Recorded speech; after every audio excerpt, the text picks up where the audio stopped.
Mtazamaji wangu wa Sibuka TV na msikilizaji wangu wa Lindi FM, nikusalimu kwa jina la Yesu Mwokozi wetu, na nikualike na kukaribisha tena katika kipindi kingine ndani ya hii wiki ambayo Mungu tena ametujalia kutupa nafasi na ili tuweze kuitenda kazi yake kama kanisa aliloliweka kwa ajili ya mwanadamu. Na kama ambavyo kanisa la Mungu aliweka kazi ndani ya kanisa, na ni kwa ajili ya kuzitangaza habari zake njema katikati ya mwanadamu, kumkumbusha yapasayo kutenda na yapasayo kwenenda. Na Mungu ametupa neema hiyo tena siku ya leo tupate kuendelea na somo letu ambalo sasa tunaenda sehemu ya pili, tunapoenda kujifunza tena. Na kabla hatujaendelea, hali ulipo neni tazama, kuombe sasa tena tukamshukuru Mungu, alafu tupate kuendelea. Tuombe. Baba yetu na Mungu wetu, Mfalme, Mungu wa uzima, asante kwa kibali na neema uliotupa tena siku ya leo, Bwana, kusimama Mungu katika madhabahu yako, Mungu aliye ajabu, ili Mfalme tukayanene yaliyo ya ufalme wako katikati ya watu wako. Baba, kupitia neno hili ambalo Baba umetubarikia kulinena tena katika siku ya leo, naomba likafanyike baraka kwa watu wako wanaolisikiliza na kulitazama, likabadilishe katika maisha yao, Mungu wa amani. Likafanyike baraka, Mungu wa uzima, likafanyike ufunguo wa kuwatoa sehemu moja ama kwenda sehemu nyingine. Ila moja, Mungu atazamaye na kusikiliza Baba, wacha Mungu maneno yako yakafanyike faida kwake. Inamngangusha yule shetani na kazi zake, Mungu, na mitego yake na kusudi lake lilo baya katikati, Mungu, ya maneno yako haya. Hana nafasi tena, Mfalme wa uzima, bali nguvu yako na uwezo wako, Bwana, vikatutangulie. Wacha tumwalike Roho Mtakatifu aliye mwalimu akatufundishe, aliye kiongozi tena, Mungu, akatuongoze ilivyo vyema. Tukufu wa jina lako kaonekane, Mfalme wa amani. Neno hili Baba Mungu likanenwa kwa nguvu yako na utukufu wa jina lako. Baba, naye atamkayo machache, Mungu, nikukaribisha tena Mungu, ukaanze pamoja nasi Jehova, na kumaliza pamoja nasi kwa utukufu wa jina lako. Jina lako Yesu naomba nikiamini, amen. Bwana Yesu asifiwe. Mtumishi wa Mungu, ninayekuletea somo ama mafundisho haya ya neno la Mungu, majina yangu naitwa mchungaji Boniface Steveni. Niko kutoka kanisa la EAGT Bujola Kisesa katika mkoa huu wetu wa Mwanza. Imempendeza Mungu tena tupate kuendelea na kipindi chetu, sehemu yetu ya pili, na nimekuwa nikifundisha somo ambalo ni la muhimu sana, somo zuri kwa ajili ya maisha yako, somo ambalo litafanyika baraka endapo utalisikiliza vizuri na kulitendea kazi. Litafanyika baraka kabisa katika maisha yako. Kwa hiyo nikualike na nikuhimize, nikusii kupata utulivu, unisikilize vizuri katika hili somo. Somo langu ninalofundisha linasema siri za mafanikio. Siri za mafanikio ama vyanzo vya kufanikiwa. Siri za mafanikio ama vyanzo vya kufanikiwa. Na nilikwambia ya kwamba mafanikio ni jambo la msingi na la muhimu sana katika maisha yako. Jambo la muhimu sana katika maisha yako. Lakini nikakwambia mafanikio ni jambo ambalo ni pana sana. Watu wengi wameshindwa kufanikiwa ni kwa sababu tu ya kutokujua kwamba jambo hili, mafanikio, lina siri kubwa sana na nzito iliyo ndani yake. Na katika somo hili ninachokifundisha ni kuifunua hiyo siri ili ukaijue, ili unapofanikiwa uwe katika mafanikio yenye amani, uwe katika mafanikio yenye kukuletea furaha, uwe katika mafanikio yenye kukuletea tumaini, sio yale mafanikio yenye kukuletea mateso. Watu wengi wamehisi hata kwa sehemu ndogo ile waliofanikiwa, lakini bado ile sehemu imebadilika kuwa tabu kwao, imebadilika kuwa maangamivu kwao. Lakini kwa nini wamekuwa katika hiyo hali? Ni kwa sababu ya kutokujua kwamba mafanikio mema, mafanikio mazuri, mafanikio yenye kudumu yamebebwa na nini? Nini kilicho chanzo chake? Nini kilicho chanzo cha mafanikio? Ninafikiri unaweza ukawa unafikiria na mimi kwamba ikitokea mtu leo hii, inawezekana ni rafiki yako ama ni ndugu yako, amepata fedha tu ghafla, ana fedha, mkaona na mamilioni ya fedha ghafla, watu wanachokiuliza mara nyingi watauliza amezipatapataje. Hilo swali utakalouliza, amezipatapataje fedha hizi huyu mtu? Kwa nini? Kwa sababu pengine tulikuwa tunamjua hali yake ilikuwa hali ya chini, lakini ghafla tu kafika katika hali ambayo ukiangalia katika ule muda uliotumia ni ghafla sana kufika pale. Swali wanaloliuliza watu ni kwamba amezipatapataje fedha hizi. Maana yake swali hili linamaanisha nini? Wanataka kujua nini chanzo cha yeye kuzipata. Kuna siri gani iliyofichika pale ambayo na wao wanatamani waijue. Bwana Yesu asifiwe. Bwana Yesu asifiwe. Kwa hiyo hii inatupa kutafakari na kufahamu kwamba kumbe mafanikio yana siri yake. Mafanikio yana siri yake. Mafanikio yana chanzo chake kinachoyaleta kufanikiwa, kinachoyasababisha yatokee. Na mafanikio tunayozungumza hizi ni zile, ni ile nguvu inayokuwa ikitenda kazi katika ulimwengu wa roho ya kibaraka. Sasa inapokuja kutokea katika mazingira ya kimwili, mtu mnamuona vitu katika macho ya damu na nyama. Hapa ndipo tukiona nyumba, tutaona gari, tutaona fedha, tutaona afya njema na vitu vingine, ndo tunasema mtu, unasikia watu wanaanza kusema mtu fulani kafanikiwa. Bwana Yesu asifiwe. Lakini kuna chanzo cha mafanikio, kuna nguvu ya baraka inayoletea mtu sasa kumiliki vitu. Bwana Yesu asifiwe. Bwana Yesu apewe sifa. Na mtumishi wa Mungu, nataka nikwambie, Mungu alivyouumba ulimwengu, Mungu anatembea katika mfumo. Mungu alitengeneza ulimwengu, akatengeneza mfumo wake, na kila kitu kinatembea ndani ya ule mfumo. Sasa usipojua kwamba jambo hili ni nini, mfumo wake umekaaje, mfumo wake unatembeaje, mfumo wake unaendaje, inaweza ikawa ni ngumu kwako kufanikisha hilo jambo unalotaka kulitenda. Kwa hiyo hapa tunapofundishana, ninapozungumzia vyanzo vya mafanikio ama siri za mafanikio, ninazungumzia katika Mungu ule mfumo aliyouweka, kwamba kuna mifumo aliyoweka ambayo ni kama malango ya kupitisha baraka. Ndo zile sasa, ukiyafahamu yale malango ambayo ndivyo vipitishio vya vile baraka zako unazozitamani, ukizifahamu, ukazichika, ukazielewa, ukatembea pamoja nazo, ndio utaona sasa ule muunganiko mzima wa kubarikiwa kwako unakuja katika maisha yako. Bwana Yesu asifiwe. Bwana Yesu asifiwe. Nikwambia, mafanikio kitu kinawatesa watu.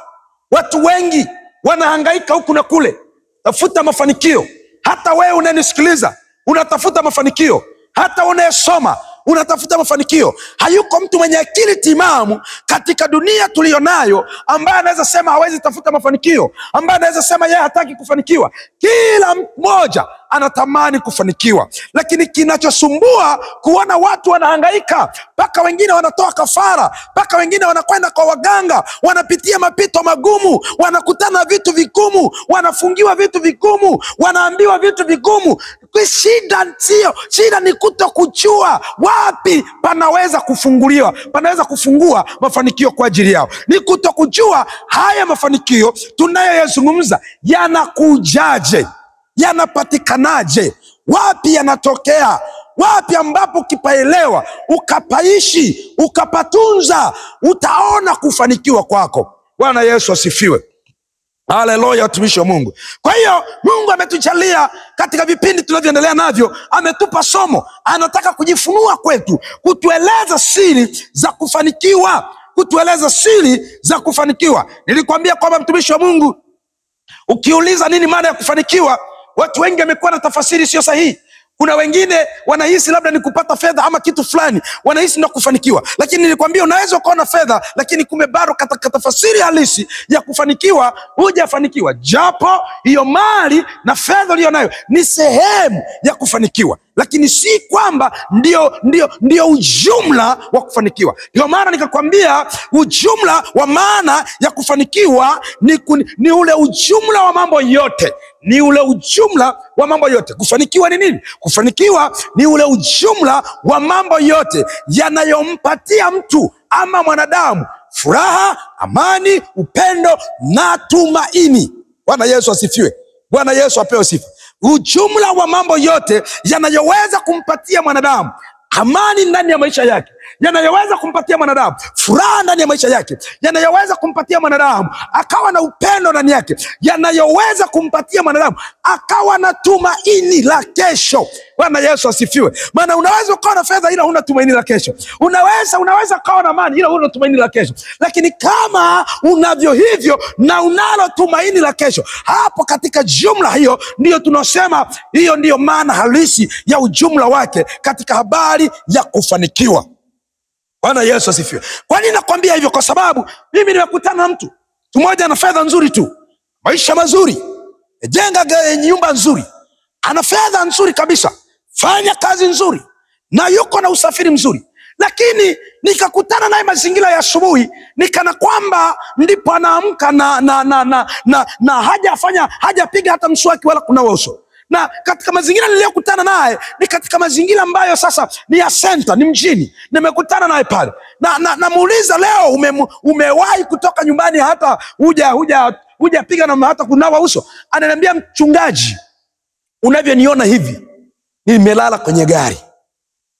Nimelala kwenye gari. Alivyoniambia nimelala kwenye gari, nikasema amekuaje huyu mtu kulala kwenye gari? Kwa sababu najua, ninamfahamu, nafahamu maisha anayoishi, nafahamu nyumba aliyo nayo nzuri kabisa, nyumba ya kifahari. Inakuaje ananiambia? Nikahisi labda kwa sababu niko kutingwa kwa majukumu, ama labda gari lake liliharibika, ama nini kilichotokea. Na kama gari liliharibika angeweza kutumia usafiri mwingine akaenda. Nikataka kujua kwa nini ananieleza amelala kwenye gari. Ananiambia, mchungaji, nyumbani sina amani. Nyumbani sina amani kabisa. Mimi na mke wangu hatuna amani. Nyumba inafika wakati, mchungaji, naiona nyumba yangu chungu. Naona kwenda nyumbani ni ghadhabu. Naenda kwenda nyumbani na kwenda gerezani. Naona kama kwenda nyumbani ni shida. Wakati naamua kwamba bora tu sasa nilale katika hii gari.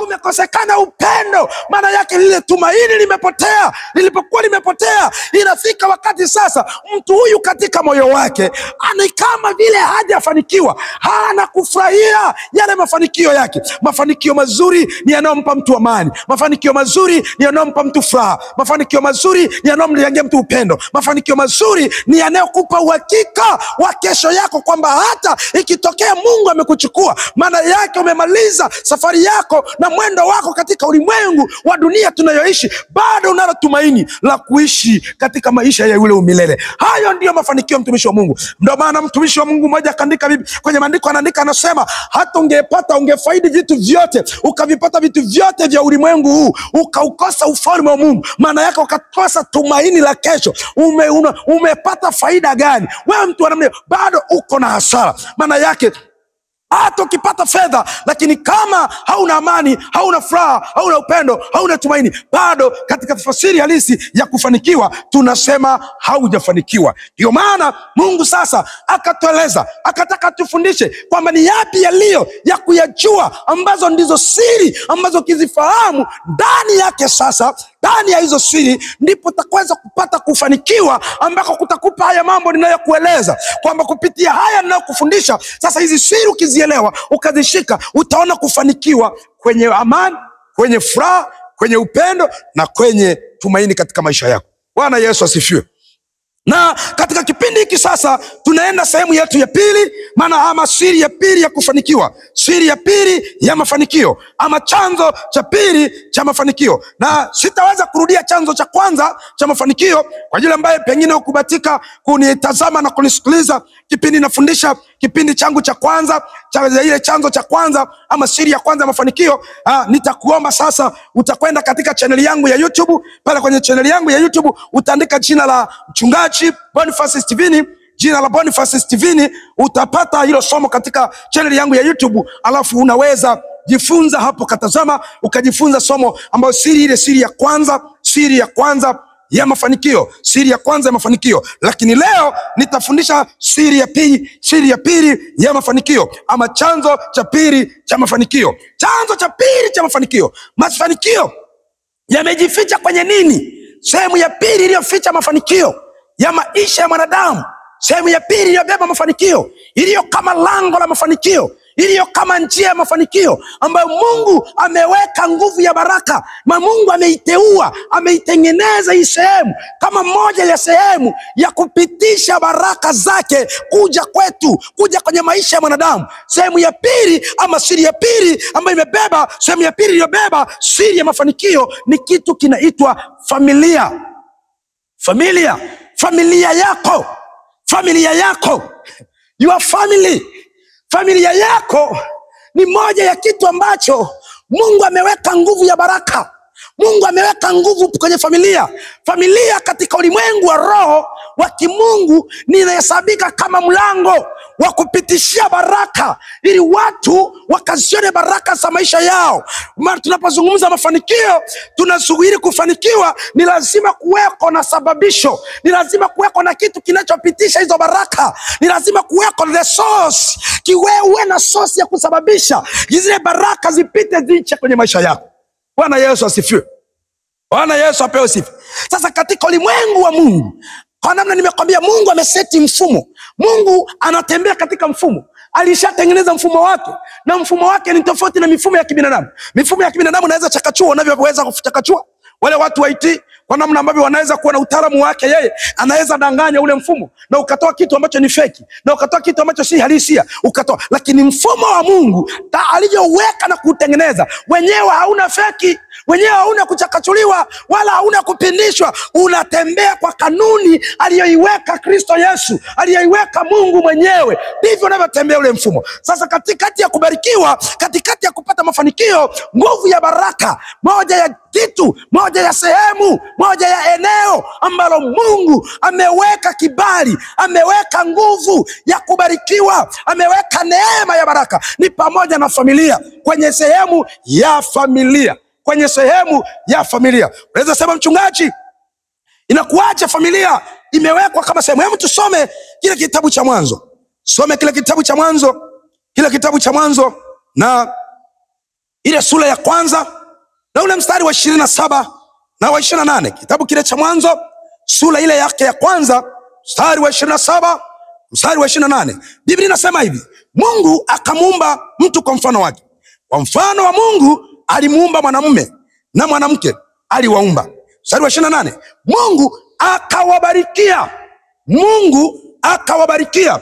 Mungu akawaambia, zaeni mwongezeke, mkazijaze nchi na kuzitiisha, mkatawala samaki wa baharini na ndege wa angani na kila kiumbe chenye uhai kiendacho juu ya nchi. Kwa pale mwanzoni mstari wa 28 anasema Mungu baada ya kuwa ameianzisha familia yake ya kwanza, familia ya mwanadamu ya kwanza ambayo ilianzishwa na Mungu muumba mwenyewe, mwanzilishi wa yote, aliyeanzisha familia yake ya kwanza. Baada ya kuwa amemaliza uumbaji wa hii familia ya mtu mke na mtu mume, maana familia huanzia kati ya mtu mke na mtu mume, ambapo Mungu katika hatua za kimungu ama katika ile hali ya kimungu, wanapokuwa sasa wameanza pamoja, mke na mume, katika mmepitia zile taratibu zenu za kanisa, mnapoanza maisha ya pamoja kama mume na mke, hiyo ndio tunaita inaanza familia, inaanzia hapo. Ndipo panapoanzia familia, ndipo panapoanzia familia. Wanapokutana mke na mume walio kihalali kimungu, hapo ndipo familia inaanzia mahali hapo. Kwa Biblia inasema Mungu alipoianzisha familia ya kwanza duniani, familia ya mtu mke na mtu mume alipoumba, jambo alilolifanya katika ile familia, alitengeneza kuwa mlango wa baraka. Ndio maana Biblia inasema akaibarikia. Bwana Yesu asifiwe. Akaibariki, maana yake akairuhusu kuwa moja ya mlango wa kupitisha baraka, kuwa moja wa mlango wa kupitisha baraka. Mtazamaji wangu na msikilizaji wangu, nifuatilie vizuri, tunisikilize, utanielewa ni kwa namna gani familia ni chanzo cha mafanikio. Na nataka nikwambie kuna siri kubwa sana ya mafanikio iliyofichika ndani ya familia, na watu wengi hawajui. Watu wengi wanachukulia familia zao kitu cha kawaida. Watu wengi wanachukulia familia zao ni jambo tu la kawaida, wanaliona kama ni jambo tu ambalo ni la kwenda nalo kama desturi. Umezaliwa umelikuta kwenye familia, umezaliwa kwenye familia. Kwa hawajui kwamba kufanikiwa, sehemu mojawapo iliyobeba mlango wa kupitisha baraka kutoka katika Mungu kuja katika maisha ya mwanadamu ni familia. Bwana Yesu asifiwe. Nataka nikwambie, ukielewa siri ya mafanikio iliyofichika ndani ya familia, utaiona familia yako ya kawaida kama unavyoiona leo. Utaichukulia familia yako ya kawaida kama unavyoichukulia leo. Utaithamini, na nataka nikushie, unisikilize, uelewe kilicho ndani ya familia yako, ili ujue kwamba wakati mwingine kushindwa kwenda mbele unakoshindwa, kumbe ni kwa sababu tu hujatambua uthamani ambao Mungu ameweka kwenye familia kwa ajili ya kufanikiwa kwako. Ndio maana pengine kile unachokitenda hakiendi, unahisi kama unarogwa, kumbe mchawi ni wewe mwenyewe. Kwenye ufahamu wako na kwenye kufunuliwa kwako hujajua kilichobebwa ndani ya familia. Lakini nataka nikwambie, mtumishi wa Mungu, familia ni mlango wa baraka. Ni moja ya eneo ambalo Mungu hupenyeshea baraka zake, hupitishia baraka zake ili zimuichilie mtu. Kuna siri kubwa sana iliyofichwa ndani ya familia, na shetani anajua, na shetani anaelewa. Na ndio maana unaweza ukaona ni kwa nguvu gani anayoitumia shetani kupiganisha familia, kuwagombanisha familia, kusababisha amani kukosekana kwenye familia, kuleta malumbano kwenye familia, kuzisambaratisha familia, kuzitenganisha familia. Maana shetani anaelewa kwamba familia ni nini ilichokibeba, familia ina nguvu gani katika kufanikiwa kwa mtu. Bwana Yesu asifiwe. Bwana Yesu asifiwe. Kwa Biblia inathibitisha, inatuambia Mungu akawabarikia. Bwana Yesu asifiwe. Maana yake Mungu akaweka nguvu ya baraka kwenye familia. Kwa familia, kama Mungu alibarikia, baada ya kuibarikia akaiambia nendeni mkazae mkaongezeke. Maana tunaposema habari ya mafanikio, hakuna mafanikio kama hakuna maongezeko. Uelewa hilo. Tunapozungumza mafanikio, tunazungumzia habari ya maongezeko. Tunapozungumzia familia na mafanikio, tunazungumzia habari ya maongezeko. Maana yake ndani ya maisha yako, kama ni jambo la amani, kila itwapo leo amani iongezeke. Kama ni upendo, kila itwapo leo upendo uongezeke. Kama ni fedha, kila itwapo leo fedha iongezeke. Kama ni mali, kila itwapo leo mali iongezeke. Kama ni uzao wa utumbo lako, kila itwapo leo uone uzao wako unaongezeka. Usipoona uzao unaongezeka, maana yake kuna mahali mafanikio yako yamefungwa, kuna mahali mafanikio yako hayaendi sawa. Bwana Yesu asifiwe. Bwana Yesu asifiwe. Na ndio maana unamwona Mungu alipoibarikia, alipoitengeneza familia kuwa lango la kupitisha baraka, akawaambia waongezeke. Baada ya kuongezeka, wakaijaze nchi.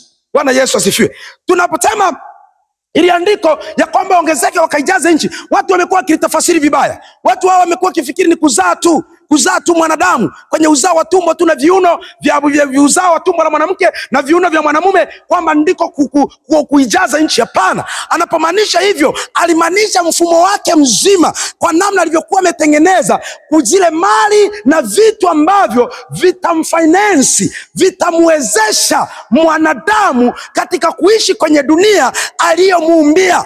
Bwana Yesu asifiwe. Haleluya. Maana yake yakiwemo na mazao yaongezeke, ikiwemo na mimea iongezeke, kukiwemo na mifugo yako iongezeke, kukiwa na kilimo chako kuongezeke, kwenye kuzaa kwako uongezeke, kwenye kumiliki na kutawala kwako uongezeke. Na ndio maana hapa mbele anasema mkisha ijaza ile nchi, anasema mkaitiishe.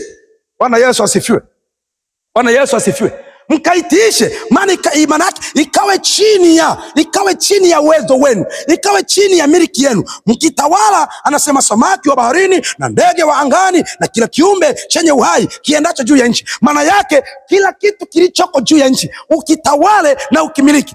Kwa hiyo pasipo maongezeko hakuna kusema kuna baraka. Moja ya jambo ambayo ni indicator, ni ishara ya kuonyesha mtu anafanikiwa, tunapoona anazidi kukua. Bwana Yesu asifiwe. Haleluya.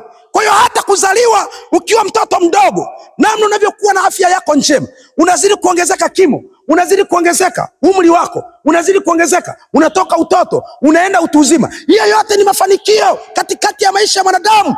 Yote ni mafanikio. Bwana Yesu asifiwe. Maana kwa sababu mafanikio ni maongezeko. Mafanikio ni maongezeko katika maisha ya mtu, lakini maongezeko yenye kuleta neema, yenye kuleta amani, yenye kuleta furaha, yenye kuleta tumaini. Hayo ndiyo mafanikio. Sasa familia ni moja ya mlango wa kubarikiwa. Bwana Yesu asifiwe. Nitaenda kukufundisha, nitaenda kukuonyesha ni kwa namna gani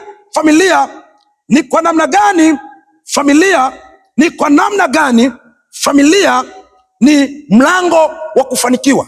Ni kwa namna gani familia ni chanzo cha mafanikio. Ni kwa namna gani familia ilivyobeba siri ya mafanikio. Ni kwa namna gani familia ilivyobeba siri ya mafanikio. Ni kwa namna gani ambavyo unaweza kuifanya familia yako, unaweza kuishi na familia yako, unaweza kukaa na familia yako, na hiyo familia ikawa sehemu ya kupitisha baraka, ikawa chanzo, ikawa chemichemi ya kusababisha mafanikio ya mali, mafanikio ya fedha, mafanikio mengine mengi yakaja katika maisha yako. Ni kwa namna gani? Bwana Yesu asifiwe. Haleluya. Ni kwa namna gani? Kwa namna ya kwanza ambavyo unatakiwa kuiweka familia yako, unatakiwa kukaa na familia yako, unatakiwa kujua nini kinatakiwa kuwa kwa familia ili familia ikaachilie baraka katika maisha yako. Namna ya kwanza ni lazima kuhakikisha kuweko na amani kwenye familia yako. Ni lazima uhakikishe kuweko na amani kwenye familia yako. Maana yake familia ambayo inapitisha baraka ni familia yenye amani. Bwana Yesu asifiwe. Ni familia yenye amani. Ni familia yenye amani. Familia yenye amani ndiyo inayoweza kusababisha baraka zikapenya, zikamwendea mtu. Ndio maana unaona shetani anachokitafuta. Shetani anachukia sana amani ndani ya familia. Shetani anapiganisha amani. Familia yote ile ambayo ina amani, vita yake juu ya shetani ni kubwa sana. Na shetani anapiganisha kuhakikisha ile amani inaondoka, kuhakikisha amani inatoka. Maana anajua kwamba akiondoa amani, amefunga mlango wa kubarikiwa. Naweza kusema mchungaji, ni kwa namna gani familia ikiwa na amani inaweza sababisha ikawa sehemu ya chanzo cha kubarikiwa kwangu, ikawa chanzo cha mafanikio yangu? Tukaangalia kile kitabu cha Petro, waraka wake wa kwanza wa Petro na ile sura yake ya 3 na ule mstari wake wa 7.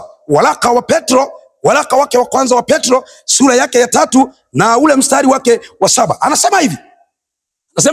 Maandiko matakatifu yanasema hivi: kadhalika ninyi waume, kaeni na wake zenu kwa akili na kumpa mke heshima kama chombo kisicho na nguvu, na kama warithi pamoja wa neema ya uzima, kusudi kuomba kwenu kusizuiliwe. Ili kusudi kuomba kwenu kusizuiliwe. Ni kwa nini Mungu anataka familia ziwe na amani? Ni kwa nini Mungu anataka mwanamume na mwanamke waishi katika akili? Maana anaposema waishi katika akili, maana yake wahakikishe yale mambo ambayo yanaweza sababisha amani ikatoweka katika maisha yao yasiwepo. Wayahakikishe ya kwamba wanayatiisha, wanayaondoa. Ndio kuishi kwa akili, wanayaondoa yale mambo. Kwa nini wanayaondoa? Kwa sababu mke uliye naye, huyo mtume uliye naye, mke uliye naye, ni kwa sababu naye ni moja ya sehemu ya neema, anayesababisha neema ya urithi. Bwana Yesu asifiwe. Anaposema neema ya urithi wa uzima, ni lazima uelewe kwamba pasipo uzima katika mafanikio yako, katika uwekezaji wako, katika kazi za kutenda kwako, katika uchumi wako, katika ndoa yako, pasipo uzima hapawezi kuwa na mafanikio. Jambo lolote linaloweza kuongezeka, linaloweza kukua, linaloweza kufanikiwa, lazima ndani yake kuweko na uzima. Na Biblia inasema mke na mume wote wana sehemu ya urithi wa uzima, wa neema ya uzima, wana sehemu. Maana yake kuna sehemu Mungu ameiweka ndani ya mke, na kuna sehemu Mungu ameiweka ndani ya nini? Ndani ya mume. Ndio maana ukisoma tena kwenye Methali, Biblia inasema apataye mke amepata kitu chema. Amepataye mke amepata kitu chema. Tena amejipatia kibali mbele za nani? Mbele za Mungu. Amejipatia kibali mbele za Mungu. Kwa nini Mungu anazungumza maneno haya? Kwa nini Mungu anayasema maneno haya? Ni kwa nini Mungu anayazungumza maneno haya? Ni kwa nini Mungu anayasema maneno hayo? Kwamba apataye mke amepata kitu chema na amejipatia kibali mbele za Bwana. Ni kwa nini Mungu anasema maneno haya? Ni kwa nini? Ni kwa sababu Mungu anaelewa kwamba ndani ya mume ameweka sehemu ya neema ya urithi, na ndani ya mke ameweka sehemu, maana ameweka nguvu ya kubarikiwa, ameweka nguvu ya kufanikiwa. Katikati ya mke kuna nguvu na katikati ya mume kuna nguvu. Kwa hiyo wanapokuja kuungana pamoja, ndio maana kwenye Mwanzo akasema amewabarikia. Haleluya! Akasema amewabarikia. Anasema kwenye Mwanzo kwamba amewabarikia. Amewabarikia kwa nini? Kwa sababu tu ndani yao ameweka nguvu ya mafanikio. Ndani yao ameweka nguvu ya mafanikio. Iko nguvu ya mafanikio yako ambayo ili ufanikiwe ni lazima itoke kwa mke. Iko nguvu maishani mwako ili ufanikiwe lazima itoke kwa mume. Ndio maana unaweza ukaona kuna familia walifanikiwa, mke na mume wakatafuta mali vizuri, wakafika mahali palipoingia marumbano, palipoingia matengano, palipoingia ugomvi, unaona zile mali na zenyewe zikakimbia. Ukaona hata ukifika mahakamani wanakuambia mnagawana. Kwa nini nakwambia mnagawana? Kwa sababu katika ulimwengu wa roho ili kufanikiwa kuna nguvu inatoka pande zote mbili. Kuna nguvu inatoka upande wa mke, kuna nguvu inatoka upande wa mume. Ndio maana familia zilizofanikiwa kujenga misingi ya amani, zilizofanikiwa kuweka misingi ya amani katikati ya familia zao, katika zimefanikiwa, zimeona mafanikio, zimeona maendeleo, zimeona maongezeko, zimeona kwenda mbele. Kwa nini? Kwa sababu wote wawili wamekuwa katika sehemu ya kuchangia kufanikiwa kwao. Bwana Yesu asifiwe. Wamefanikiwa katika kufanikiwa kwao. Ndio maana na mimi ninakwambia katika siku ya leo kwamba Mungu ameweka nguvu ya mafanikio, ameweka nguvu ya mafanikio katikati ya nini? Ya hii familia mbili. Nilikuwa nakwambia kwenye kile kitabu cha Methali sura ya 18 na ule mstari wake wa 22 kwamba apataye mke amepata kitu chema. Apataye mke amepata kitu chema, naye amejipatia kibali mbele za Bwana. Hiki kitu chema anachokizungumza ni nini? Ni ile sehemu ya urithi, ile nguvu ya kurithi neema ya uzima, ile nguvu ya kurithi neema ya uzima anayoisema Petro kwenye waraka wake wa kwanza sura ya 3 na mstari wa 7 kwamba kwa sababu wao na wenyewe wamebeba neema. Amen. Wamebeba sehemu ya urithi wa neema ya uzima. Wamebeba sehemu ya urithi wa neema ya uzima. Ndicho hichi kitu chema anachokizungumza hapa kwenye Methali kwamba apataye mke amepata kitu chema. Hicho kitu chema ni ile nguvu ya neema ya urithi pamoja na wewe mwanamume. Ulikisema mwanamume unakwenda peke yako, unasalau mke wako, umuoni kama ni sehemu ya mchango kwenye mafanikio yako. Katika ulimwengu wa kufanikiwa umefeli, katika ulimwengu wa kufanikiwa umeanguka, katika ulimwengu wa kufanikiwa bado uko nyuma, utahangaika. Pengine unaweza tumia nguvu kubwa, unafikiri hata hapo ulipo unaona kama una mafanikio, kumbe Mungu alikuwa na umoja, Mungu alikuwa na amani katikati ya ndoa yenu.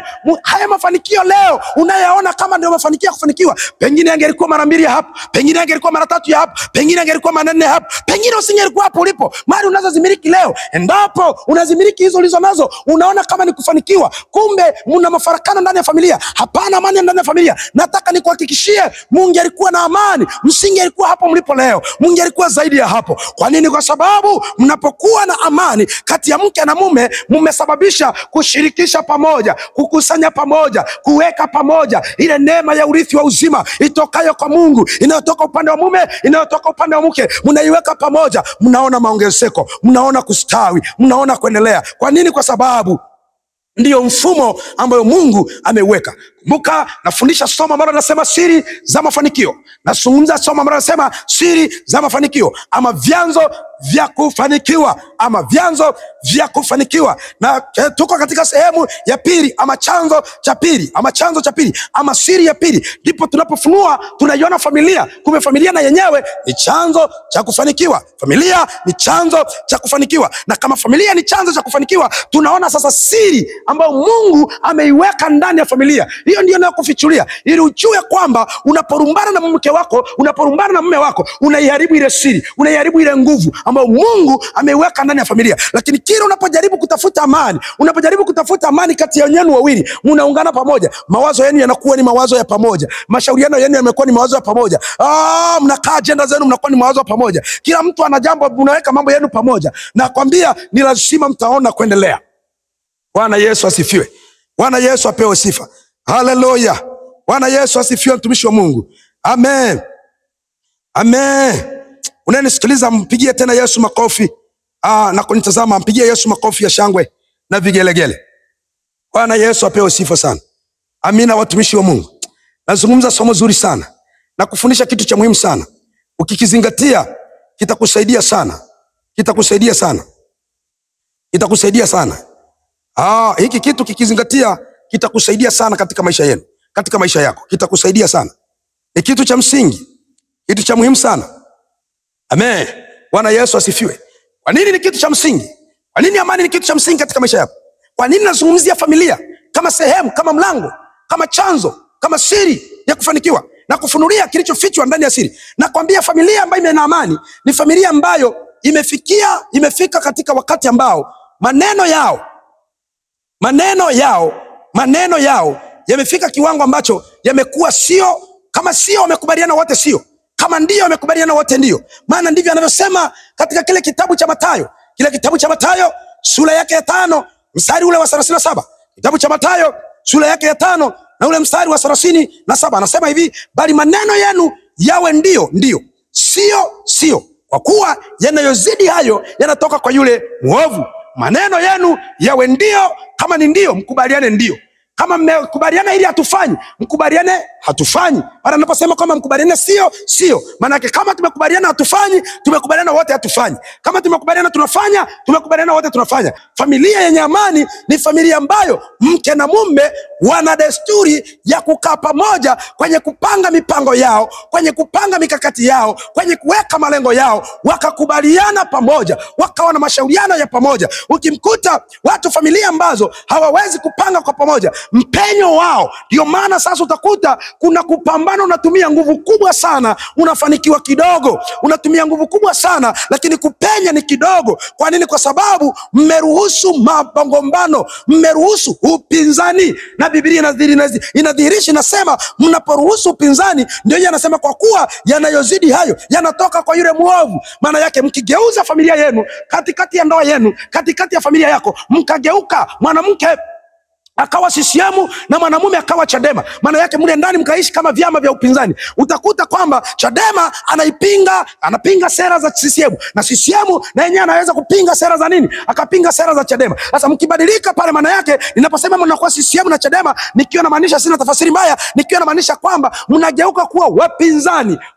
Tunaposema wapinzani, mara nyingi wanatumia kupinga hoja, wanatumia kupinga mikakati, wanatumia kupinga sera zile walizo nazo, kwamba hawa wana sera hizi na hawa wana sera hizi. Utakuta hawa ni kama hawakubaliani na hizi sera za hawa, na hawa hawakubaliani na sera za hawa. Kwa unajikuta ndani ya familia, mke hakubaliani na sera za mume na mume hakubaliani na sera za mke. Kwa hiyo kila mtu ana mipango yake, kila mtu ana malengo yake. Mkifanya katika hiyo, mmetoka katika ile nguvu ya baraka ambayo Mungu ameiweka kwenye familia.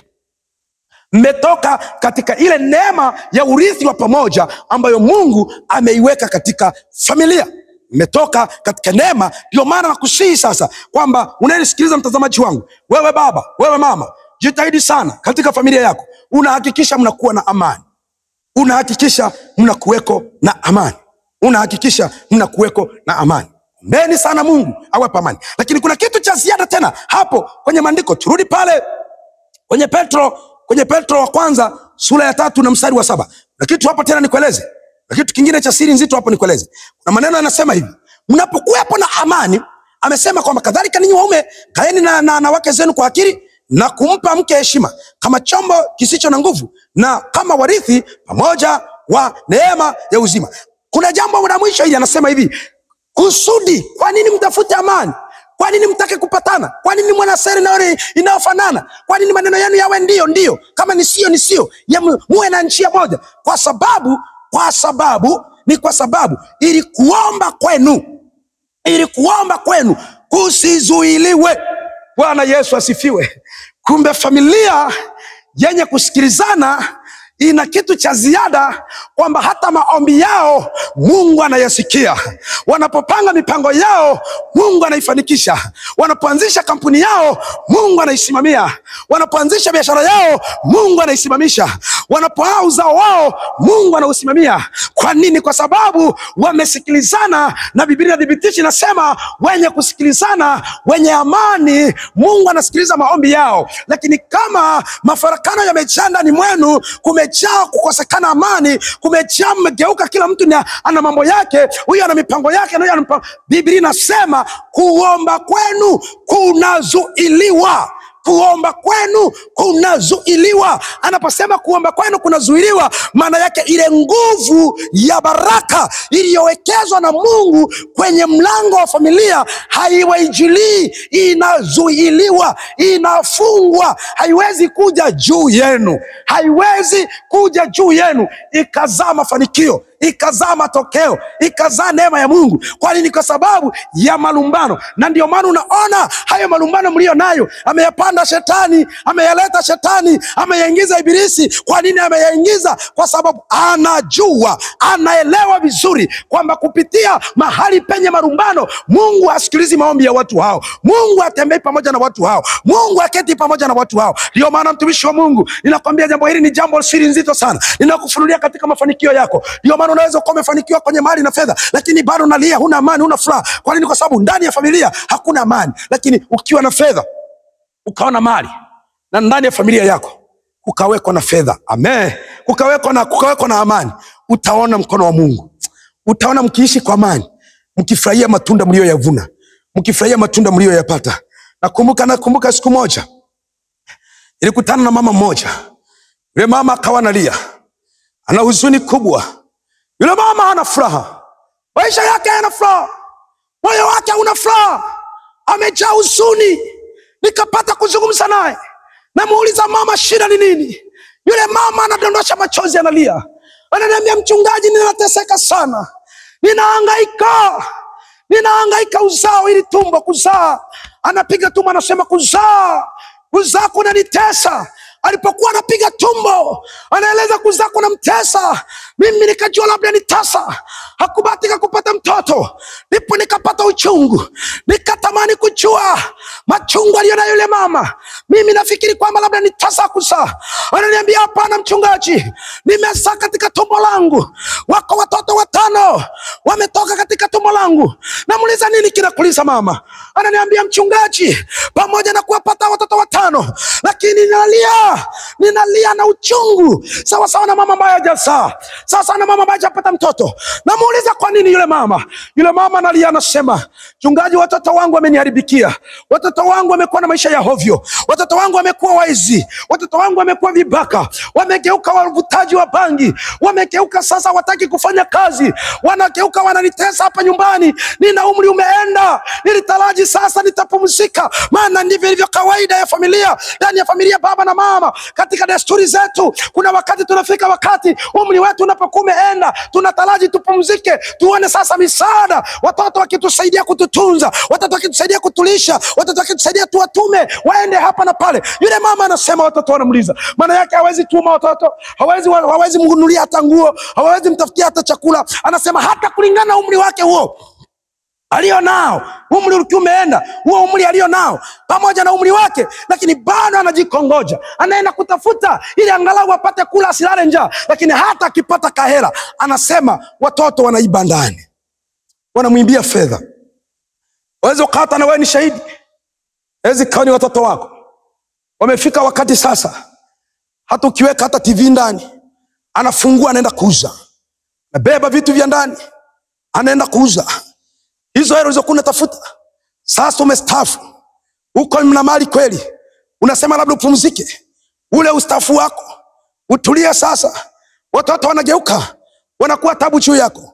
Kumbe sababu ni nini? Kwa sababu ulikosa amani kwenye familia, ukaruhusu shetani akapanda mapando ya tabia mbaya juu ya watoto wako. Ndio maana nakwambia mtumishi wa Mungu, unayo kila sababu ya kujua ya kwamba familia hii ni sehemu ya mafanikio ya mtu. Iko siri na nguvu ya kubarikiwa na kufanikiwa iliyowekwa ndani ya familia. Uelewe mambo haya, uitunze familia yako, ikawe na baraka, ikawe na uzima, na ikawe na amani. Na hapana amani, na hapana amani katika familia yako kama hautaruhusu uwepo wa Mungu kwenye maisha yako, kama hautaruhusu, kwa sababu Biblia inasema chanzo cha amani katika kile kitabu cha Yohana, ile sura yake ya 14. Kitabu cha Yohana sura ya 14 hapo. Nikuonyesha kitu cha thamani hapo. Nisipaache hapo. Biblia inasema hivi. Nazungumzia familia yenye chanzo ambayo ni chanzo cha mafanikio katika maisha ya mtu. Ni familia ambayo imejengwa katika misingi ya amani. Familia iliyojengwa katika misingi ya amani. Ni familia iliyojengwa katika misingi ya amani. Tumeona maandiko mengi. Biblia inasema ukiwa na amani, mtasikilizwa na Mungu. Mkikosa amani, hamtasikilizwa na Mungu. Mkiwa na amani, Biblia imesema mkiwa na amani, Biblia inasema hayo mambo yenu yakiwa ndio ama sio, mtasikilizwa na Mungu. Lakini mkitoa tofauti na hapo, yanatoka kwa mwovu. Lakini hiyo amani ninayozungumza inapatikana kwa nani? Amani haiuzwi dukani, amani haiuzwi sokoni. Amani nayo ninayozungumza inapatikana kwa nani? Katika kitabu cha Yohana sura ya 14 mstari wa 27 ametueleza wazi maandiko matakatifu ya Mungu tunawezaje kupata amani. Ninaizungumza katika siri iliyobebwa ndani ya familia kama mafanikio, kama nguvu ya kufanikiwa, kama nguvu ya kubarikiwa. Anasema hivi: amani nawachieni, amani yangu ninawapa, niwapayo mimi, sio kama ulimwengu utoavyo. Msifadhaike mioyoni mwenu, wala msiwe na uoga. Anasema amani anatuachia. Nani anasema maneno haya? Kristo Yesu mwenyewe anasema amani anatuachia. Amani yake Kristo anatupatia. Anasema amani anayotupatia yeye sio sawasawa na amani inayopatikana ulimwenguni. Unaweza ukajifariji. Kuna wengine wanajifariji kwamba wakikosa amani wanasema akanywe bia 2-3 anahisi atapata amani. Hiyo ni feki. Kuna wengine wanafikiri wa hangover na marafiki wao watoke nje waende out wajirefresh mind ya kwamba wapate amani. Bado ina mwisho hiyo. Lakini amani anasema anayoitoa Kristo Yesu, anasema ya kwamba amani yake yeye sio sawa na amani ipatikanayo katika dunia. Haleluya. Bwana Yesu asifiwe, mtumishi wa Mungu. Bwana Yesu asifiwe, mtumishi wa Mungu. Nasikia raha kukueleza habari hizi, siri nzito zilizobeba siri za mafanikio. Nasikia raha kukueleza habari hizi katikati yako unanisikiliza na kunitazama, kukueleza vitu vizuri ambavyo ukivielewa na kuvishika vitakusaidia katika kufanikiwa kwako, vitakusaidia katika kutembea kwako, vitakusaidia katika kukua kwako, vitakusaidia katika maongezeko yako. Utaiona furaha kwenye maisha yako, utaona amani kwenye maisha yako endapo ukielewa ya kwamba familia unayo kila sababu ya kuhakikisha mke unatimiza wajibu wako, mume unasimama kwenye nafasi yako, na mke anasimama kwenye nafasi yake. Mkisimama kila mmoja kwenye nafasi yake, mtaitengeneza amani. Amani ndani ya familia inatengenezwa. Ndio maana Biblia inasema tafuteni sana kwa bidii kuwa na amani. Anaposema tafuteni, maana yake kumbe inatafutwa. Kitu kinachotafutwa lazima utumie nguvu, lazima utumie maarifa, lazima utumie akili, lazima utumie haya mafundisho ninayokueleza kujua namna gani unaweza kupata amani ndani ya familia yako. Unaweza kupata amani ndani ya ndoa yako. Kwa nini? Kwa sababu amani inasababisha familia iwe lango la kupitisha mafanikio juu ya maisha yako. Lakini kitu kingine unachotakiwa kuwe nacho ndani ya familia yako ni umoja. Familia nyingine inayoweza kusababisha mafanikio ndani ya familia ni umoja. Ndio maana unaona shetani pia amekuwa akitumia nguvu sana kuvunja umoja, kuharibu umoja. Unajua amani na umoja ni vitu vinavyoshabihiana. Panapo amani pana umoja, panapo umoja pana amani. Watu wakielewana lazima kuweko na umoja, lazima kuweko na umoja. Amen. Bwana Yesu asifiwe. Kuweko na amani. Kitabu kile cha Zaburi sura yake ya 133 ule mstari wa kwanza mpaka ule mstari wake wa 3. Kitabu kile cha Zaburi sura yake ya 133 na mstari wa kwanza mpaka ule mstari wa 3. Biblia inasema hivi: tazama jinsi ilivyo vyema na kupendeza, tazama jinsi ilivyo vyema na kupendeza, ndugu wakae pamoja kwa umoja.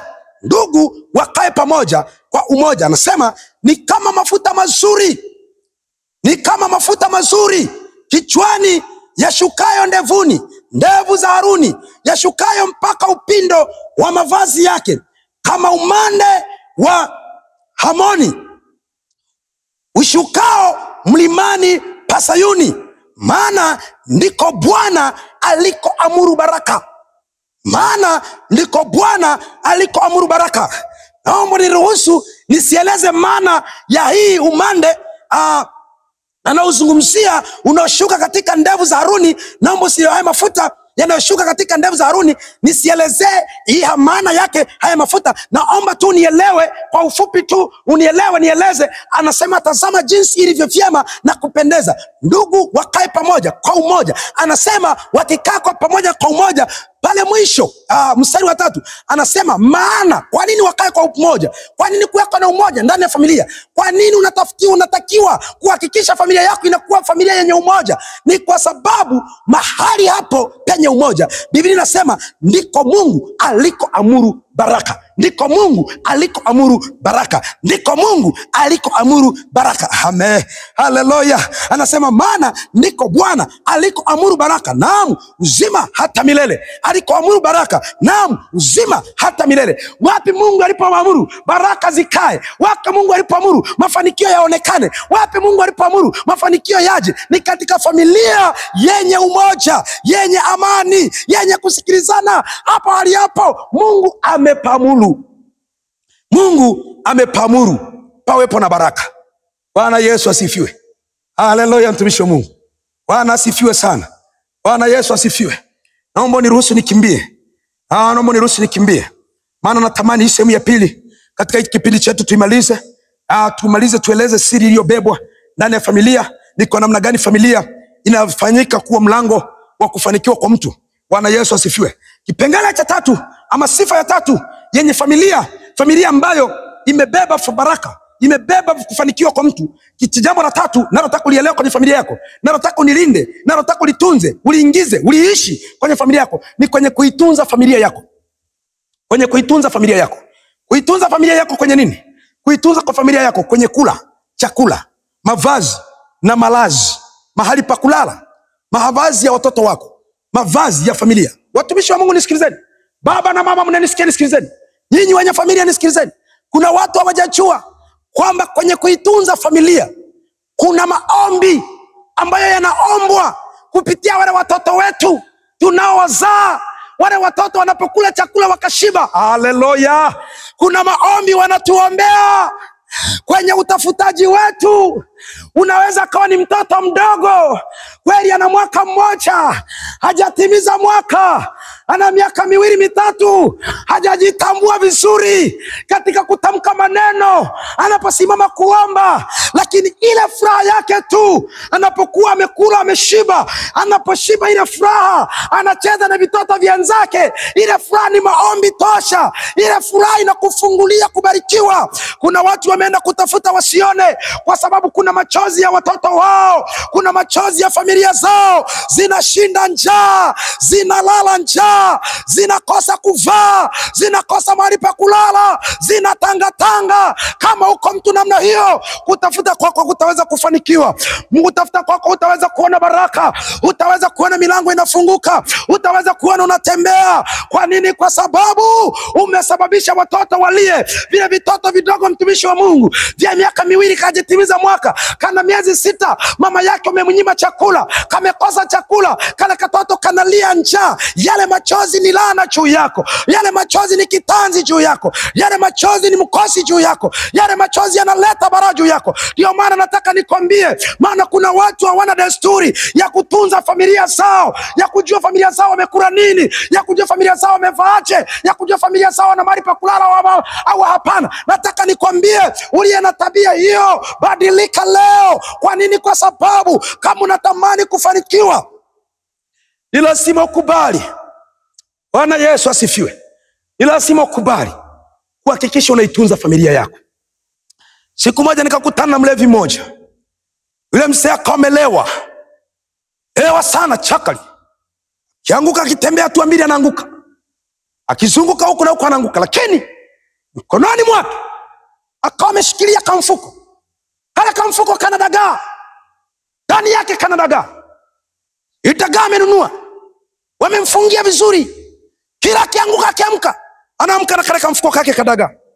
Kila akianguka akiamka, anaamka na kale kamfuko kake kadagaa. Nikawa naenda taratibu, nikapunguza sasa mwendo wangu wa kutembea, nione hatima ya yule mzee. Amelewa usiku, majira kama ya saa 3 ya usiku, akiamka mara ya mwisho akaanguka kale kamfuko kakatoka mkononi, kakatangulia mbele, kakaanguka upande mwingine. Alipoamuka wala hataki kujua ameumia ama hajaumia, anaanza kuuliza, mfuko wangu wa mboga za watoto wangu ziko wapi? Nilikuwa na mboga za watoto wangu hapa. Nikawa nimeziona, nikasogea nikazichukua, nikampa mkononi mwake. Lakini nikataka kumuuliza kwamba mbona umeamuka? Swali la kwanza unauliza mboga, anasema watoto. Nina watoto, sinyone nimelewa. Hii ni mboga kwa ajili ya watoto wangu. Nifike watoto wangu wale. Watoto wangu wasilale njaa. Pamoja na kwamba amelewa, lakini anakumbuka thamani ya familia. Nataka nikwambie mtumishi wa Mungu, kuna watu mko makanisani mnasali, lakini mnatesa familia. Hamtunzi familia, hamtoi matumizi kwa ya familia zenu. Mnaondoka familia, hamjajua zinakula nini. Wote mna afya njema. Huko baba na mama, mna afya njema. Mnaacha familia inalala njaa. Mama unasema kwamba baba hajatoa. Kama una afya njema mama, si jukumu tu la baba kuhakikisha familia inakula. Ni jukumu letu wale wawili, baba na mama, kuhakikisha familia inakula. Usimwachie baba peke yake. Mama usimwachie baba peke yake. Baba usimwachie mama peke yake. Wote, Biblia imesema, wote mna sehemu ya kubeba neema ya urithi pamoja, ya uzima pamoja na familia. Maana yake wote mna sehemu ya mchango ya kuhakikisha familia. Inawezekana baba ametangulia katika haki, ametangulia mbele ya safari, umebaki mama, utaki kulaza watoto njaa. Maadamu Mungu amekupa afya njema, watunze watoto wako. Tafuta chakula watoto wako wale. Acha kuwashindisha watoto wako njaa. Wape chakula wale. Kama ni baba una watoto, yawezekana mama ametangulia mbele za haki. Baba hakikisha watoto wanakula. Usiwatese watoto. Usioe mke mwingine ukasababisha watoto wako uliowazaa kwa tumbo lako unawacha na watesa. Siku moja nikaenda kusuluhisha kesi moja ya ndoa. Ikawa nimeitwa mahali fulani. Mtoto wangu mmoja kameniita. Nimeenda kusuluhisha kesi ya ndoa. Ile kesi nakutana yule mwanamume ambaye nimeenda kusuluhisha, amekimbia, ameiacha familia yake. Yuko na familia na watoto watatu waliotoka kwenye viuno vyake. Amezaa na yule mama watoto watatu. Yule baba ameondoka kwenye ile familia, ameitelekeza ile familia, ameacha watoto wake wa kuzaa. Katika kueleza kwao, nikamkuta yule baba anaishi kwa mwanamke mwingine. Yule mwanamke amemkuta ana watoto 6, mwanamume mwingine, sio watoto wake wa kuzaa, watoto wa mwanamume mwingine. Ndipo alipoenda kujiweka, anawalisha watoto wa mwanamume mwingine, anawacha watoto wa tumbo lake, anawacha watoto wa viuno vyake, wanashinda njaa, wanalala njaa, wanalia. Hiyo ni laana, mtumishi wa Mungu. Nikamwambia ufai kuitwa mwanamume, unatuaibisha wanaume. Mwanaume anayechelewa hawezi kuacha familia yake inalala njaa, analisha familia ya mwanamume mwingine. Ni lazima awe na uchungu juu ya familia yake. Ndio maana, kwa sababu watoto wako unapowalisha, familia yako unapoitunza, wanakuombea mema, wanakuombea ufanikiwe, wanakuombea ubarikiwe, wanakuombea uwe na mafanikio. Lakini unapoifanya hiyo kazi na usitunze familia yako, yale machozi yanageuka kuwa laana kwako. Bwana Yesu asifiwe. Bwana Yesu apewe sifa. Haleluya, mtumishi wa Mungu. Bwana asifiwe. Ile kitabu cha Timotheo wa kwanza, waraka wa Paulo kwa Timotheo, waraka wake wa Paulo anamwandikia Timotheo. Waraka wa Paulo anaandika kwa Timotheo, waraka wake wa kwanza wa Paulo anaandika kwa Timotheo, sura ile ya 5 ule mstari wa 8 anasema nini? Ile sura ya 5 ule mstari wa 8 anasema hivi: lakini mtu yeyote asiyetunza walio wa kwake, yani wale walio wa nyumbani mwake hasa, yani wale wa nyumbani mwake hasa, ameikana imani. Tena ni mbaya kuliko mtu asiyeamini. Biblia inasema, lakini mtu yeyote asiyewatunza walio wa kwake. Maana yake watoto wake, mke wake, mume wake, wale wakao ndani ya nyumba yake. Inawezekana ni ndugu, mmemfanya kwa sehemu ya familia yenu, mnakaa naye hapo. Mtoto wa mjomba, mtoto wa shangazi, mtoto wa baba mdogo, mtoto wa baba mkubwa, mmekaa naye hapo nyumbani, mmemfanya sehemu ya familia yenu. Ni binti wa kazi, mmekaa naye hapo nyumbani, amekuwa sehemu ya familia yenu, mnahesabu kama sehemu ya familia yenu. Biblia inasema mtu ambaye asiyeweza kuwatunza, anaposema kuwatunza, anamaanisha kuwalisha, anamaanisha kuwavisha, kuwatafutia ama kuwajengea nyumba, wawe na mahali pa kulala. Kama ni pakupanga, ulipe kodi kwa wakati, wasio watu wa kubugudhiwa, wa kutupiwa vyombo nje, wa kutukanwa. Walipie nyumba yao kwa wakati. Anasema mtu huyo, yani wale wa nyumbani mwake hasa. Bwana Yesu asifiwe. Anaposema wa nyumbani mwake hasa, anamaanisha hasa sana, zaidi sana, umuhimu sana. Watoto wake, wa mke wake, mume wake, wale wa damu yake, baba na mama, wale yatoka kwenye waliomzaa, wale wa nyumbani kwake, wale ndugu wa karibu, wale ndugu wa karibu. Ndio anasema wa nyumbani mwake hasa. Anasema ameikana imani. Yani mtu huyo hafai kuitwa ameokoka, hafai kuitwa anayesali, hafai kuitwa anaenda kanisani. Tena inasema yeye ni mbaya kuliko ambaye hajaamini. Tunaposema ambaye hajaamini, tunamaanisha mpagani ambaye hajampa Yesu maisha, mtu ambaye ni mtu wa mataifa. Biblia inasema mtu asiyetunza watu wa nyumbani kwake ni mbaya kuliko mnywa pombe, ni mbaya kuliko mzinzi, ni mbaya kuliko ambaye hajampa Yesu maisha. Kumbe kitendo cha kutokuitunza familia yako, cha kutokuhakikisha familia yako inakula, ni kitendo cha laana, ni kitendo cha kujilani, ni kitendo cha kujitafutia mikosi, ni kitendo cha kuondoa mkono wa Mungu kwenye baraka zako, kwenye mafanikio yako. Bwana Yesu asifiwe. Sikiliza mtumishi wa Mungu, kwenye kuwapa elimu na ujuzi wa mambo mengine mbalimbali, unapopambana na familia yako, Mungu amekujalia, amekubariki. Una watoto 3, una watoto 5, una watoto 6, una watoto 10, kwa kadiri idadi ambayo Mungu amekupa. Ukingangana na wale watoto, ukapambana na wale watoto, ukawafutunza wale watoto, ukavitoamo, pambana, somesha. Hata kama hali yako ni ya duni, wewe pambana kwa vibarua hivyo hivyo unavyovifanya. Hangaika na hakikisha watoto wako wanasoma. Mimi ninayo ushuhuda wa familia moja pale kijijini kwetu. Na ushuhuda wa familia moja. Ile familia ilikuwa na watoto. Baba na mama wa ile familia, wazazi wao walikuwa na hali duni sana ya maisha. Walikuwa ni watu maskini wa kutupwa. Kule kijijini, tunaposema ile familia hata kuku tu haina. Yani ukiwa maskini wa mwisho, maana yake hata kuku na nyumbani kwako hauna. Ile familia hata kuku haikuweko. Maana yake walikuwa ni familia duni sana, maskini sana. Walikuwa waliishi kwa vibarua, kwa kupalilia mashamba ya watu. Wanashika mashamba ya watu kupalilia. Ndivyo walivyoishi. Lakini yule baba na yule mama walijitahidi sana kuhakikisha watoto wao wanakwenda shule. Shule hizi za kawaida hizi ambazo wengine wameshibwa wanaziita yebo, walioshibwa wanaziita sio Asante Mkapa. Hizo zina elimu, inafaa, inaweza kukupelekea mtoto wako kufika, kufanikiwa na kubadilisha historia ya maisha yako pakubwa sana. Ile familia ikawa inapambana, inahangaika huku na kule, wanalima vibarua, wanajinyima, wakasomesha watoto wao. Watoto wakamaliza shule ya msingi, wakamaliza sekondari, wakapita wakafika vyuo, watoto wakapanda kupata kazi.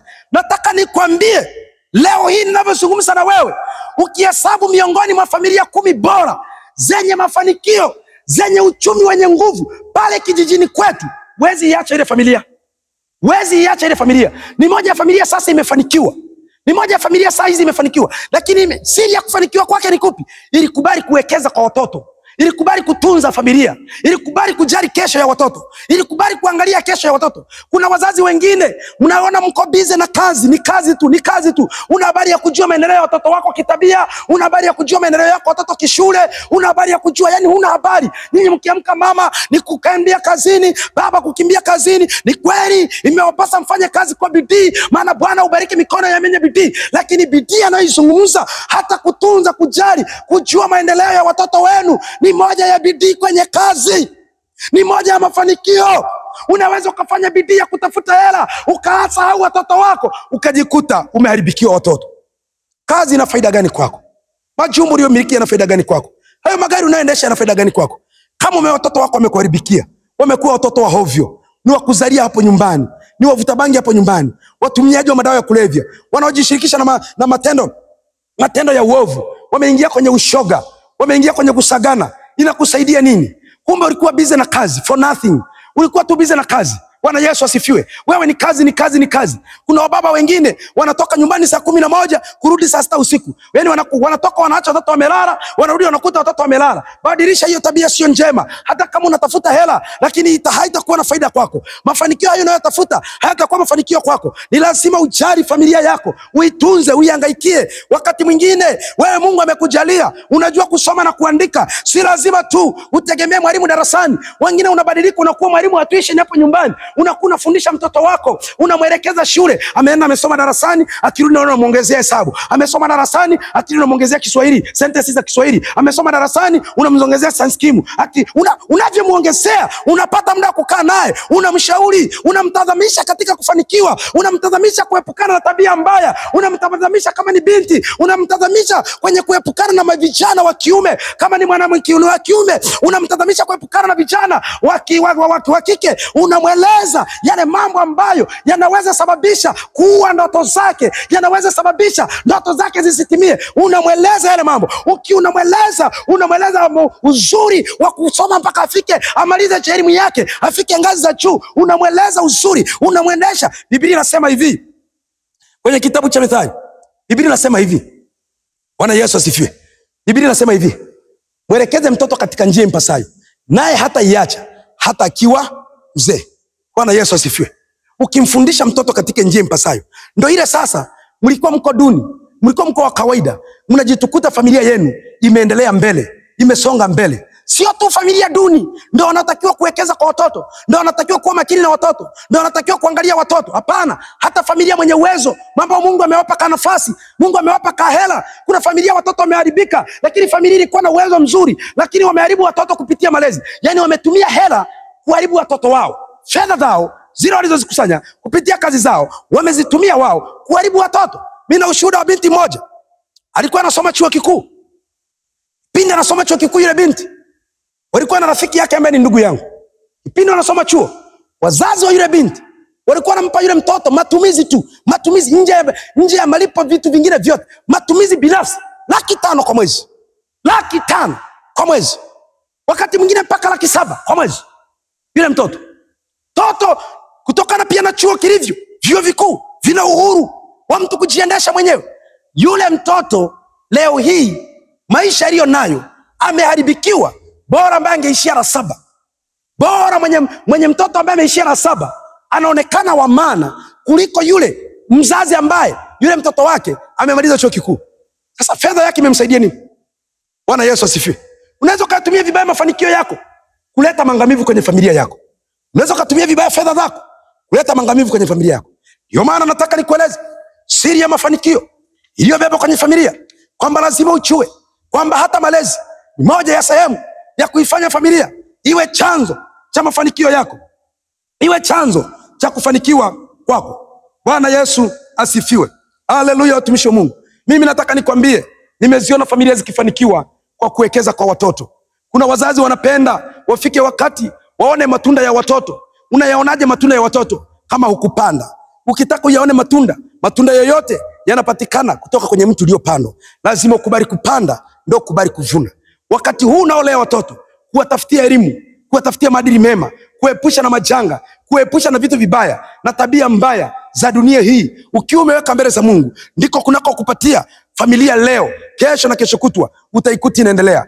Kesho na kesho kutwa watoto wanakuja, wanakukuta baba, ulitafuta mali, ukapiga hatua fulani, ukafanikiwa kwa hatua fulani. Watoto wanaanzia pale, wanaongeza na wenyewe kwenda kwenye hatua nyingine. Wajukuu na wenyewe pengine wakija, wanaongeza na wenyewe kwenda kwenye hatua nyingine. Inafika wakati inaitwa familia ya fulani ni familia maarufu, ni familia yenye nguvu, ni familia yenye uwezo, ni familia yenye mafanikio makubwa, ni watu ambao wanamiliki vitu vikubwa. Kwa nini? Kwa sababu ndani yao walikuwa na urithi, ndani yao walitengenezeana, walikuzana, walitengeneza namna ya kufanikiwa.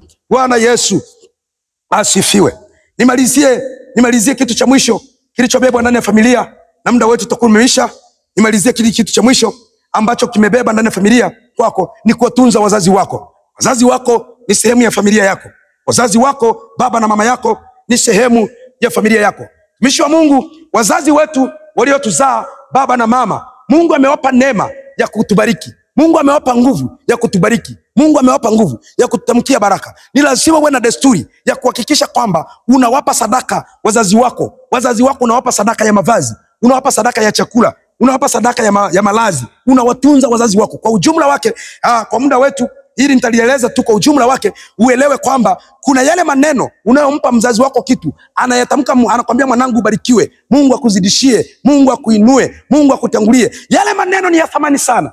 wakati mwingine yale maneno ukiyakosa, hata kama mimi ni mchungaji wako, sina nguvu hiyo ya kukutamkia hayo maneno. Kuna nguvu ya baraka iliyowekwa ndani ya mchungaji, yeye amepewa sehemu yake, lakini pia kuna nguvu ya baraka iliyowekwa ndani ya mzazi wako wa mwili aliyekuzaa. Hiyo nguvu haiko kwa mchungaji. Mchungaji akikwambia atakupa hiyo nguvu, anakudanganya. Ni lazima ukaitafute kwa baba na mama yako wakutamkie hayo maneno, ukaipata hiyo nguvu, ukabarikiwe. Itakusaidia kukufungulia milango, kukufanyia safari yako iwe nyepesi.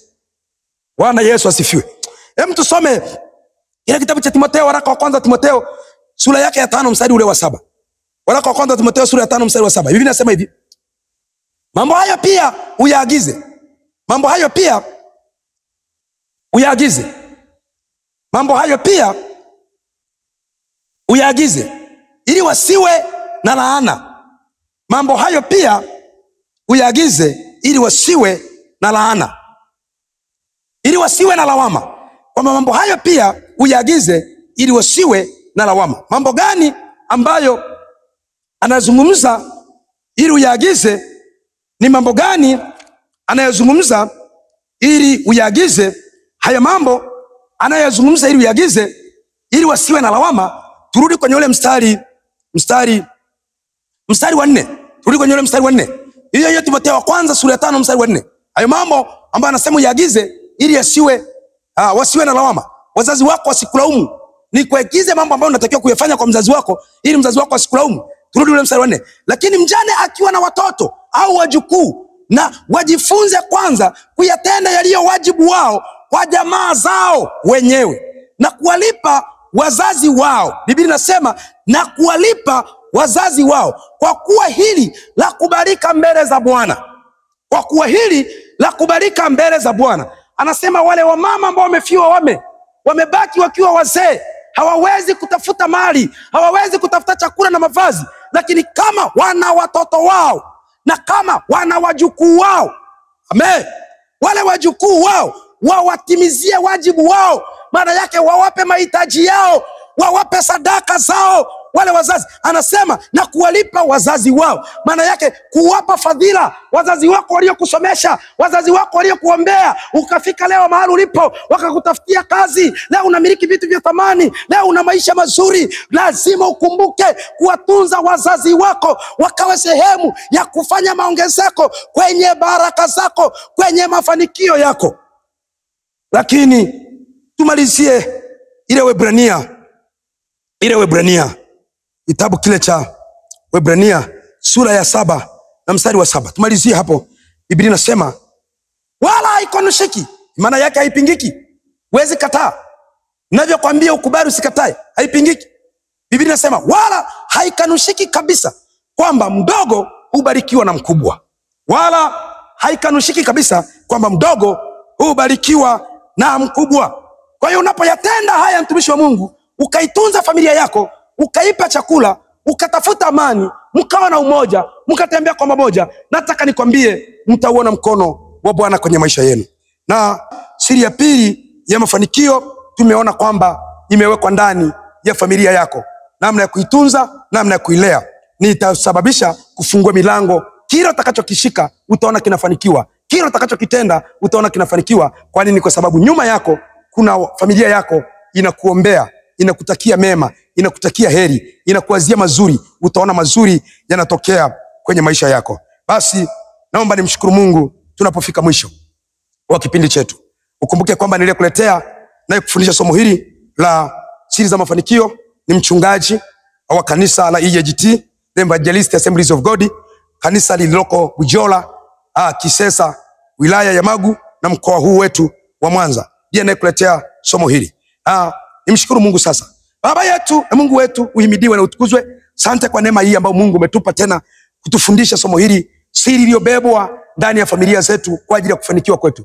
Baba, tunakushukuru maana Mungu umesema nasi ilivyo vyema kwa mapenzi yako. Wacha neno hili kafanyike mbegu, likazae kwenye maisha yetu na likaleta mafanikio. Matamanio yetu ni kuona tunafanikiwa. Na mshirikizaji wako na mtazamaji wako, Baba Yesu, aliyelisikia neno hili, wacha likafanyike kumfungua na kumpeleka mbele kwa ajili ya utukufu wa jina lako. Ili shetani hana nafasi ya kuliiba wala kulitenda lolote, bali Mungu heshima yako ikaishi ndani yake. Ni katika jina lako Yesu naomba na kuamini. Amen.